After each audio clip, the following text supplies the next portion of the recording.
In this class, I will explain about the shear stresses that are going to develop in the section of a beam.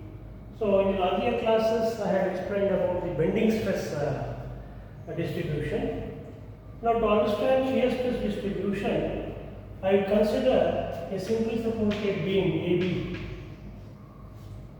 It is subjected to some loading condition, arbitrary loading condition, UDL or concentrated or whatever it is, and I will consider a section XX along the length of the beam. So at this section XX, let M be the bending moment and F be the shear force. So M is the bending moment at XX, F is the shear force at XX. Now let me consider the cross section of the beam as rectangular cross section with width B and depth D.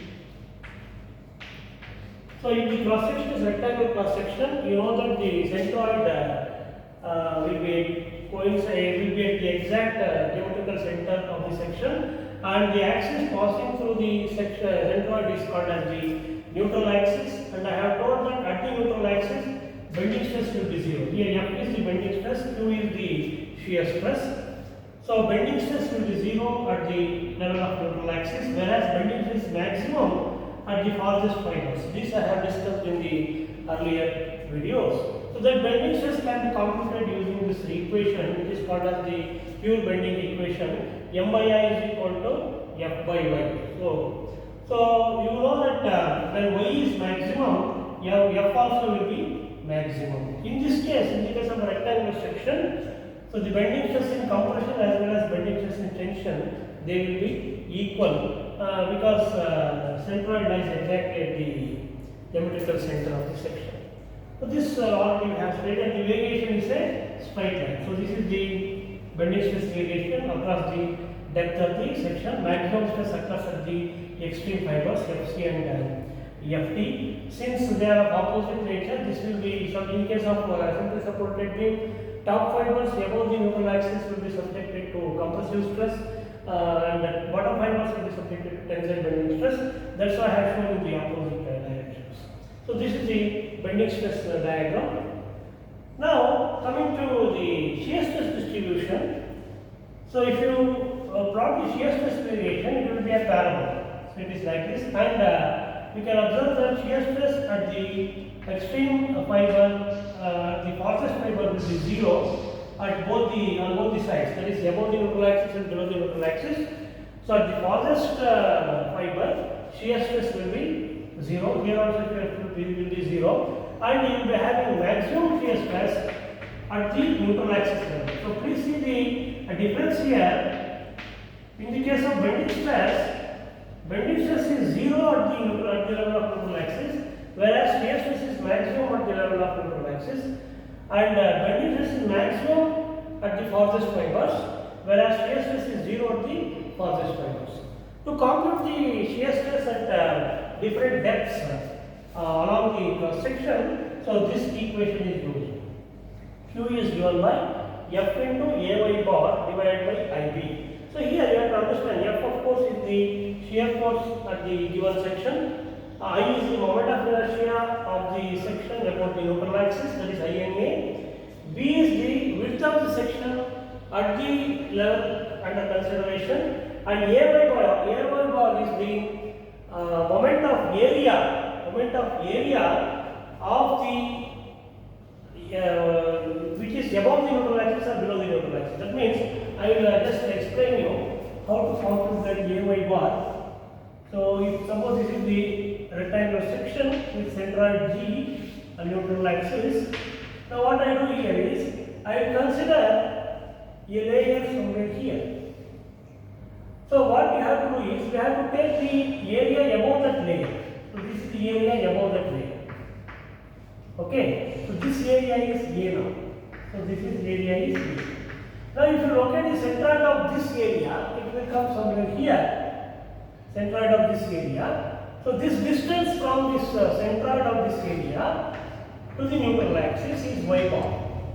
Now this A into Y bar is the product of that. So area multiplied by the distance. That means it is called as, I can write here as AY bar is the moment, because it is area multiplied by distance. Moment of area above or below the neutral axis with respect to neutral axis. That means the distance is measured from the neutral axis. That is very important. Suppose if you consider, let me take an area below the neutral axis also we can take. For example, in the same case, if I take a layer somewhere here, so you have to take this one, this area. So here also you have to locate the centroid of this area. This area is A, and the distance of the centroid from the neutral axis is y1. So this is how it is measured. So y1 is always measured from the neutral axis, maybe above the neutral axis or below the neutral axis. Suppose in the case of a T section, normally the standard sections used in steel structures are rectangular, T section and I section. In the case of T section, so if you locate the centroid of this, so you can observe that this is not symmetrical about the x-axis. So therefore, centroid will lie only along the y-axis. So because it is symmetrical about y-axis, this is the neutral axis. Now, if you want to compute the moment of area of something, for example, I want the moment of area here. So see here, this is the wording. So if I take this area as A, if I locate the CP of this, so this distance will be y1. So this is how we have to compute. Now here, in the case of a T section, what happens? Here you will be having this B is there, this B is nothing but the width at that level. For example, if I take this flange, this is the flange portion, this is the web portion. So you can see here, at this level, if you consider the flange, B will be equal to BF. So for the flange portion, B will be equal to BF. BF means that is the width of the flange. If I take the web portion, B will be equal to BW. So BW is this one. So that means at this level, you will be having two values of B. One is BF, another is BW. So that means when you have two values of B here, so what happens? If you are calculating the shear stress at the bottom of top flange, I can write this as bottom of top flange. So BT or BF, bottom of top flange. So it will be equal to F into AY bar divided by I into, I have to take BF here because we are considering flange portion. Suppose if you are calculating the shear stress at the top of web, so please note that bottom of flange and top of web, they are coinciding here. If you are calculating the shear stress at the top of web, I can write it as QTW, top of web, this is bottom of flange. Here you have to take F into AY bar divided by I into BW because you are calculating with respect for the web portion. That means you will be having two values of Q here. So you will be having two values of Q. So this occurs only in the case of T section and I section. In the case of rectangular section, that problem is not there because you can see that the width is same. So throughout it is B only. So B is equal to B if it is rectangular section. So this is how you have to understand the concept of this shear stress. That means here, suppose if you plot the shear stress diagram for a T section, you please observe here, this is T section. So first we have to locate the centroid of this. Neutral axis will pass through the centroid. Now, if at all you want to draw the shear stress diagram for this, so what happens here is, so it will be like this. So here it is 0. Please note that Q is 0 here, Q is 0 here. I have explained here. at the farthest fiber, Q will be 0.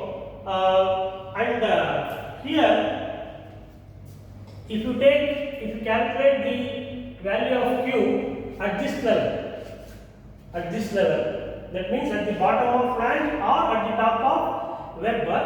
As you know, you have two values here. So please note that here, among these two values, first I have to plot QBF because I am moving from the top one. So this QBF, you can see here, BF is greater than BW. Width of flange is always greater than width of web bar. Since BF is greater than BW, definitely this QBF will be less than QTW. So keeping other values same, F into AY bar divided by I, this becomes constant. So since BF is greater than BW, this value QBF will be less than this value because the denominator is greater here, this value will be less. That means if you plot QBF first and also the variation is a parabola, so you will be having two values here, one here. Please note that this value, these points I will join by parabola, then straight line.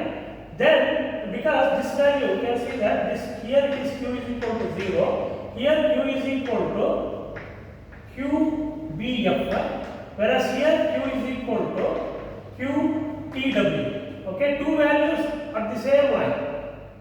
One value is computed by taking this BF, another value is computed by taking this BW. So then maximum shear stress occurs at the neutral axis level. Qmax occurs at the neutral axis level.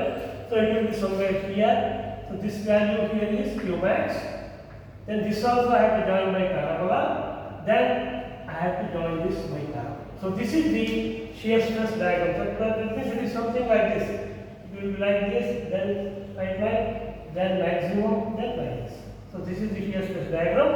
So you can just show the shear stress diagram by arrows like this. So this to plot a shear stress diagram, we need to calculate the shear stress values at 3 points here. One here, that means bottom of flange. Second one here, that is top of web. Third one is Qmax value. Once you get these three values, you can plot the shear stress diagram, and the entire, you have to join all the points by parabola. So this is how we are going to plot the shear stress diagram for a T section. Suppose if it is an I section, maybe symmetrical or unsymmetrical, let me take a symmetrical I section like this. This is an I section. If you are asked to find the plot the shear stress diagram for an I section, it simply, since the I section is symmetrical here, centroid coincides with the geometrical center. It is symmetrical about both x and y axis. So this is the neutral axis passing through the centroid. Now, if you want to plot the shear stress diagram for this, so how it looks like, let us see. So you know that at the top fiber and the bottom fiber it is 0. So Q is 0 here and here. Q is equal to 0 here. Q is equal to 0 here. Now similar to this I section, if you calculate the shear stress at this level, one value is calculated by taking B is equal to BF. Another value is calculated by taking B is equal to BW, this value. So once again, similar to this, you will be having two values here, one here. I have to join by parabola, straight line. Maximum value occurs at the neutral axis level. So here it is maximum parabola. Then since it is symmetrical, same values will come here at this level. So you have to join by parabola, straight line, parabola.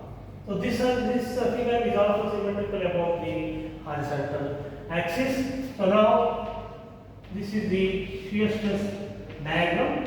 We are going to get in the case of symmetrical I section. This value is Q is equal to Qmax, whereas this is Q is equal to QBF. This is Q is equal to QTW, and this is also same QTW, and this is QBF. So this is the shear stress diagram for a symmetrical I section.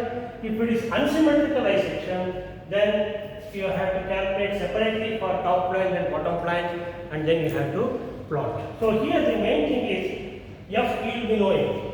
Shear force value at that particular section of the beam you will be knowing. I value you can compute using parallax theorem or using standard formula. So INA. Then B values you will be knowing. Only thing is you have to compute this AY bar, which is the moment of area. So that you have to compute for at different levels. For example, in this case you have to plot how many values? 1, 2, 3 values. You have to plot this is 0, this is 0, you know that.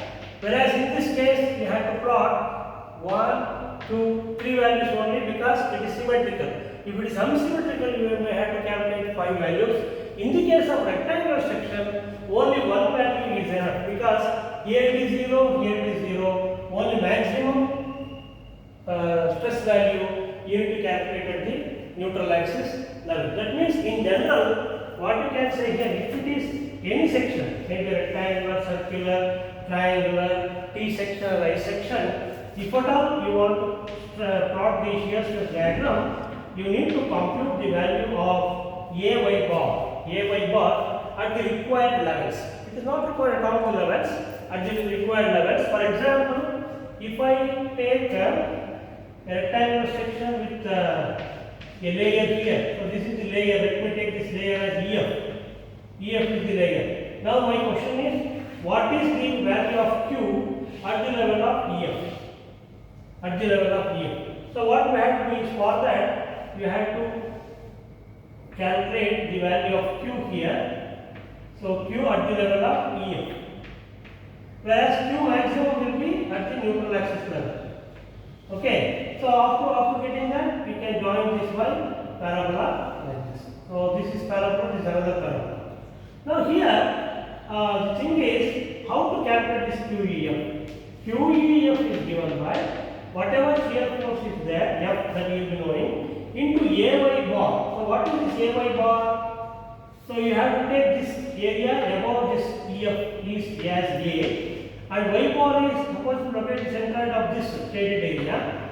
Distance from the shaded area from the neutral axis is Y bar. So this product is AY bar. Divided by I, of course it is INA, into B is the breadth at this level, which is nothing but B only. In the case of rectangle, B remains constant. So this is the value of Q, EF, that is in. Okay. So this is how at any required level you can compute the shear stress value. Now let me take an example question problem of plotting the shear stress diagram. Shear stress diagram. Sometimes what they do is they will ask you to plot both bending stress and shear stress diagram for a given section, maybe T section or I section, something like that. So or they may ask you to plot only shear stress diagram. So let us take a problem in which they have asked to plot both bending stress and shear stress diagram for a given beam. So let me read out the problem. You can take the problem.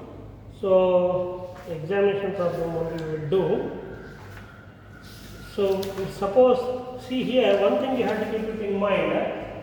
Given a section, you should be in a position to draw the bending moment and shear force, bending shear stress and shear stress diagrams. If it is a rectangular section, already I have shown in the last diagram that the neutral axis will be here. So your bending stress diagram and shear stress diagram will be typical diagrams you should know. This is the bending stress diagram. So whereas shear stress diagram will be parallel. So like this, maximum will be at the neutral axis. So this is Q max.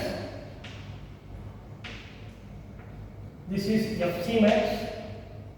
Or this is F max, this is also F max, depending on the whether it is simply supported or cantilever. Simply supported means this will be compression, this will be tension. Cantilever means it is reverse. Only thing is it is of opposite nature. That's why we show the diagram like this. Whereas shear stress diagram it will be like this. So please note that this is parabola, this is straight line.